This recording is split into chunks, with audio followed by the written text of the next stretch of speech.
अस्सलाम वालेकुम। मुर्गियों पे तहकीक यानी रिसर्च करनी हो या तशखीस यानी डायग्नोसिस करना चाहें, बीमारी की वजह मालूम करनी हो या दीगर मकासद के लिए टेस्ट करने हों, तो ये वीडियो इसी सिलसिले में है, जिसमें शेयर किया जाएगा कि लेबॉर्ट्री में टेस्ट के लिए सैंपल्स कैसे लिए जाते हैं, जिनमें हम ब्लड यानी खून के सैंपल, ट्रैकिया यानी कि सांस की नाली और क्लोएका यानी बीट वाली जगह से सैंपल लेंगे और उनका मुकम्मल तरीकाकार दिखाया और समझाया जाएगा, ताकि अगर आपको अपनी मुर्गियों से नमूने यानी कि स्पेसिमेंस हासिल करना पड़े तो दुश्वारी का सामना ना हो। इस वक्त स्क्रीन पे आप ट्रांसपोर्ट मीडियम देख रहे हैं, जिसका मकसद हर उस सैंपल या नमूने को बहफाजत लेबॉर्ट्री में ले जाना है जिसे आप मुर्गियों से कलेक्ट करते हैं। क्योंकि इस ट्रांसपोर्ट मीडियम ने बैक्टीरिया की नशोनुमा को रोकना होता है, सबसे पहले इसके ऊपर की जानब मौजूद एल्यूमिनियम फॉइल को आप उतारते हैं। नीचे की जानब आपको रबर नजर आता है। रबर उतारकर इसमें मौजूद मीडियम को हम स्टिक और ट्यूब दोनों में इस्तेमाल करते हैं, ताकि ना तो सैंपल लेते वक्त कंटेमिनेशन हो और ना ही ट्यूब में महफूज करते वक्त। ये वो स्टीराइल स्वैब स्टिक है कि जिसके जरिए हम सैंपल लेंगे चिकन के ट्रैकिया से और उसके क्लोएका से। जिस वक्त आप ये प्रोसीजर कर रहे हों, हाथ पे ग्लव्स होना जरूरी है, ताकि आम आंख से नजर ना आने वाले जरसूमे भी स्टिक के साथ ना लगें और ना ही लेबॉर्ट्री में हम गलत तशखीस कर बैठे। क्योंकि हमने सैंपल अपने चिकन के ट्रैकिया से, उसके क्लोएका से लेना है, फिर उसको आगे जाके चेक करना है। कहीं ऐसा ना हो कि हाथ के साथ लगे हुए पैथोजेंस भी इनके साथ शामिल हो जाए। इस तरह से स्टिक के आगे की जानब लगा हुआ काटन हम इस ट्रांसपोर्ट मीडियम में डिप करते हैं, इसे इसके साथ मॉइस्ट करते हैं। मॉइस्ट करने के बाद अब हमने इसको ऊपर की जानब से पकड़ के उस चिकन को अपने पास ले आना है कि जिसका हम सैंपल लेना चाहते हैं। जैसे ही हम इसके जरिए सैंपल लेंगे, उसके बाद दोबारा से हम इसे इसी ट्यूब में डाल देंगे, लेकिन उससे पहले हमारे पास एक मार्कर मौजूद होना चाहिए, ताकि हम बेहतरीन तरीके से लेबलिंग कर सकें कि हमने किस चिकन से ये वाला सैंपल लिया है। अपने पास आप चिकन लेके आते हैं, बहुत ही आराम के साथ आप उसका मुंह खोल के आप इसके मुंह के अंदर की जानब ये स्टिक लेके जाएंगे और इसको आप जिग जैग पैटर्न में घुमाएंगे, ताकि वहां पे मौजूद जितना भी स्वैब है, जितना भी अंदर की जानब सैंपल है, वो इसके साथ लग जाए। जैसे ही आप इसको कलेक्ट करते हैं, उसके बाद आप इसको अच्छी तरह से एग्जामिन करके वापस आप उसी ट्यूब में डाल देते हैं कि जिससे आपने इसे निकाला हुआ था। अगर आप बगौर देख सकें तो इसके साथ इसका यहाँ पे सैंपल सा लगा हुआ है। जब हमारे पास किट आती है तो उस किट में इस तरह का ऊपर की जानब एक लिड दस्तियाब होता है, ताकि इसे ट्रांसपोर्ट मीडियम के ऊपर की जानब लगा के उस ट्यूब के अंदर ड्रॉप्स डाले जा सके, जिसमें अब हमने सैंपल रखना है बिल्कुल इस तरीकाकार के तहत जैसा मैं अभी आपको करके दिखा रहा हूँ। आराम से अब हम इसको इसके अंदर की जानब डिप करेंगे, ताकि जितना भी सैंपल लिया हुआ है हम इंश्योर कर सके कि उसे हमने अंदर की जानब स्कैटर कर दिया है। कुछ किट्स या कुछ इस तरह की स्टिक्स आपको दस्तयाब होती हैं कि जिनमें ऊपर की जानब लगे हुए लिड को, ढक्कन को डिस्कार्ड कर दिया जाता है। अब ये ट्रैकिया से लिया हुआ सैंपल हमारे पास तैयार है। इसके ऊपर हमने लेबलिंग करनी है कि ये मेल का है या फीमेल का है। आगे की जानब टी का मतलब ये होगा कि ये मेल के ट्रैकिया से लिया हुआ सैंपल है।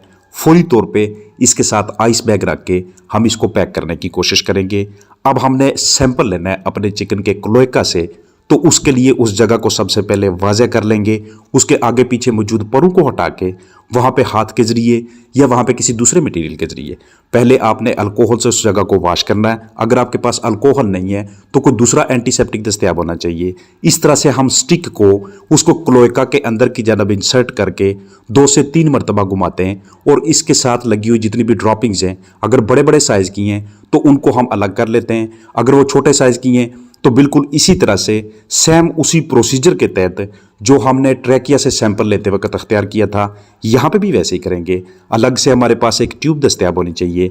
उसी ट्यूब के अंदर हम फिर से ट्रांसपोर्ट मीडियम डालते हैं। ट्रांसपोर्ट मीडियम डालने के बाद इस स्टिक को उसमें डाल के ऊपर से बंद करके आइस पैक को यूज़ करके हम उसको बाकायदा तरीके से पैकिंग के बाद लेबॉर्ट्री में भेज देते हैं। ऊपर लेबलिंग होनी चाहिए ताकि लेबॉर्ट्री टेक्नीशियन को, वहाँ पे मौजूद माइक्रोबायोलॉजिस्ट को किसी किस्म की कोई कन्फ्यूजन ना हो। ये वाला ट्रैकिया का सैंपल है, ये वाला क्लोएका का सैंपल। अगर आपके पास ट्यूब्स के लिए एक रैक बनाओ कि जिनमें आप उनको वहाँ पे खड़ा कर सकें और बहफाजत तरीके तक आप इसे लैब में पहुँचा सकते हैं, तो ये एक ज़्यादा बेहतर स्ट्रैटेजी होती है। हमारे पास इस तरह के छोटे छोटे से बैग्स मौजूद होते हैं, शापर मौजूद होते हैं पैकिंग के लिए। याद रखिएगा कि आपका हेड, आपका नोज, माउथ एरिया आपके हाथों के ऊपर ग्लव्स और बाकायदा तरीके से सारे के सारे प्रोसीजर को बगैर किसी कंटेमिनेशन के आगे लेके चलना, ये बहुत ज़रूरी स्टेप्स होते हैं। लाजमी नहीं कि सिर्फ ये तब ही सैंपलिंग करवाई जाए, तब ही टेस्ट करवाए जाएं कि जिस वक्त हमारे चिकन्स बीमार हैं। हम किसी जगह से चूज़ा लेना चाहते हैं, जिस ब्रीडर का वो चूज़ा होगा उसके हेल्थ स्टेटस को चेक करने के लिए कि उसमें किसी किस्म की कोई ऐसी बीमारी तो नहीं है जो आगे ट्रांसमिट होने वाली है चिक्स में या एग्स में और आके फार्म पे हमें डिस्टर्ब करने वाली है।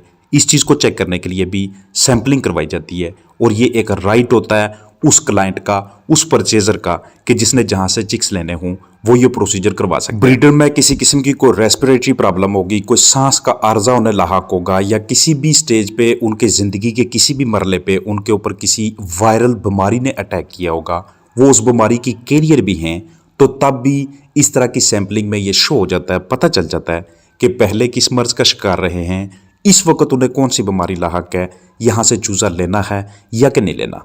इसके साथ साथ आपके साथ शेयर करता चलूँ कि सेरोलॉजिकल डायग्नोसिस के लिए, यानी कि सीरम अलग करने के लिए हम ब्लड टेस्ट करते हैं। ब्लड टेस्ट के ज़रिए भी अमराज की तशखीस की जाती है, तहकीक की जाती है, रिसर्च की जाती है। चूज़ा लेने से पहले खुद को इंश्योर करवाया जाता है कि इस ब्रीडर में किसी किस्म का कोई मसला नहीं। और जैसे ही सैंपल्स कलेक्ट कर लिए जाते हैं, सेम उसी तरीकाकार के तहत जैसे हमने स्वैब टेस्ट किए थे, स्वैब सैंपल लिए थे और उनको हमने ट्रांसपोर्ट करने से पहले पैकिंग की थी, वैसे ही इनको भी उसी तरीकाकार के तहत पैक करके हम लेबॉर्ट्री में सेंड करते हैं।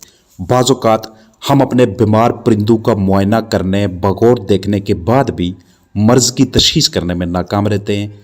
इसलिए एक ऐसा तरीकाकार अख्तियार करते हैं जिसमें उन चिकन्स का ब्लड सैंपल लिया जाता है और उसको लैब में सेंड किया जाता है। वहाँ ये इनका टेस्ट करवा के फिर हमें इल्म होता है कि कौन सा मर्ज़ था, कौन सा वो जुर्सूमा था जिसकी वजह से हमारे चिकन्स मुतासिर। ब्लड कलेक्शन के लिए टांग के ऊपर वाले हिस्से यानी कि मीडियल मेटाटार्सल वैन को भी यूज़ कर सकते हैं या फिर गर्दन पे मौजूद जुगुलर वैन का इस्तेमाल किया जा सकता है। यहाँ से ब्लड कलेक्ट कर सकते हैं, लेकिन इसकी कलेक्शन से पहले आपको बेहतरीन तरीके से इसमें नीडल इंसर्ट करना आना चाहिए। 25 गाज की सुई इस्तेमाल करते हैं। 10 से 20 डिग्री का एंगल बना के हम 1 इंच इसे अंदर की जानब इंसर्ट करते हैं। और ऐसा करने का हमारा बुनियादी मकसद ये भी होता है कि हम इसमें से सीरम को अलग करेंगे, वायरस का टेस्ट करेंगे, एंटीबॉडीज का लेवल चेक करेंगे या फिर आरबीसीज की कलेक्शन करेंगे। आइडियली अपने फार्म पे जब आप ब्लड कलेक्शन करें तो इस जगह का इंतखाब कीजिए जिसे हम ब्रैकियल विंग वैन का नाम देते हैं, परू के दरमियान मौजूद होती है। इससे पहले आपके पास कुछ ज़रूरी चीज़ें होनी चाहिए: सिरिंज, नीडल, कॉटन, अल्कोहल, कपड़ा, लेबल। इस तरह की चीज़ें बाकायदा तरीके से आपको ब्लड कलेक्शन के हवाले से, उसको लैब में बहफाजत पहुँचाने के हवाले से बहुत ज़्यादा हेल्पफुल होती हैं। एंटीसेप्टिक मटेरियल के साथ कॉटन का इस्तेमाल करते हुए या अल्कोहल का यूज़ करते हुए उस जगह को हम बेहतरीन तरीके से क्लियर करते हैं। क्लियर करने के बाद वहाँ से हम ब्लड कलेक्ट करते हैं। कलेक्शन के बाद इसे जब लैब में भेजा जाता है, जैसे ही रिजल्ट्स हमारे सामने आते हैं, हम करीबी किसी वेटनरी डॉक्टर से रब्ता करके, किसी माइक्रोबायोलॉजिस्ट के साथ कांटेक्ट करके इसके रिजल्ट्स को बाकायदा तरीके से स्टडी करते हैं। फिर उसके मुताबिक हम अपने ब्रीडर्स को, अपने चिकन्स को, अपने पुलट्स या चिक्स जो भी स्टेज है आपके पास अपने चिकन्स की, उसे मैनेज करते हैं। याद रखिएगा कि अभी तक पिछले 8 मिनट्स में मैंने आपको यही समझाने की कोशिश की है कि अगर आप किसी मर्ज़ को ना पकड़ पाएँ तो उसकी लेबॉर्ट्री में तशख़ीस के लिए ये तरीकाकार अख्तियार किया जाता है।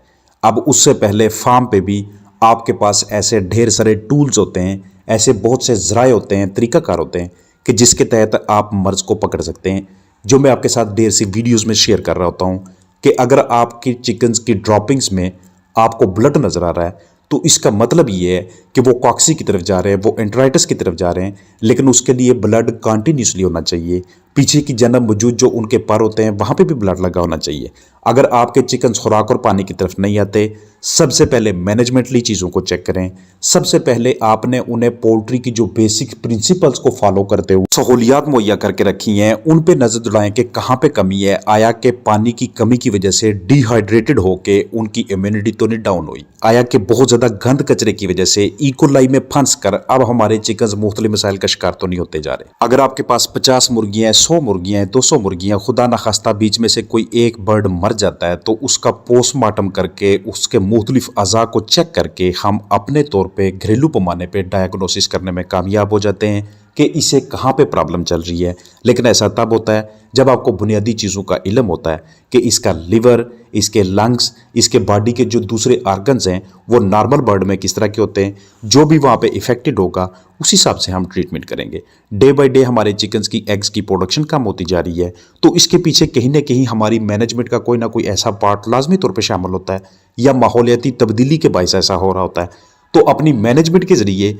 बर्ड के बिहेवियर को देखते हुए उसके सहारे और वहाँ पे मौजूद बर्ड के साइंस और सिम्टम को देखते हुए जल्द से जल्द फौरी तौर पे एक्शंस उठाना, ये उन पोल्ट्री फार्मर्स का काम है जिनको 4 बातों का इल्म होता है। और वही इल्म मैं doctor Arshad veterinary poultry clinic पे आपके साथ शेयर कर रहा होता हूँ, क्योंकि लेबॉर्ट्री के टेस्ट, इस तरह के सैंपल्स एक तो आपके लिए टाइम कंज्यूमिंग होने वाले हैं, आपका वक्त बहुत ज़्यादा दरकार होता है इन्हें, और दूसरा इस पे आपकी ज़्यादा अमाउंट लगने वाली है। लैब्स में फ़ी टेस्ट के काफ़ी ज़्यादा पैसे लिए जाते हैं। ये वीडियो मैंने आपके नॉलेज के लिए बनाई है, लेकिन बैकयार्ड चिकन्स के हवाले से घरेलू पैमाने पे चंद चिकन्स रखने वाले हजरात इस टेक्निक को, इस तरीकाकार को फॉलो नहीं कर सकते। इसलिए अपने अंदर वो स्किल्स लेके आएँ कि जिनके तहत बर वक्त एक्शन लिया जा सके। अपना ख्याल रखिएगा। अस्सलाम वालेकुम।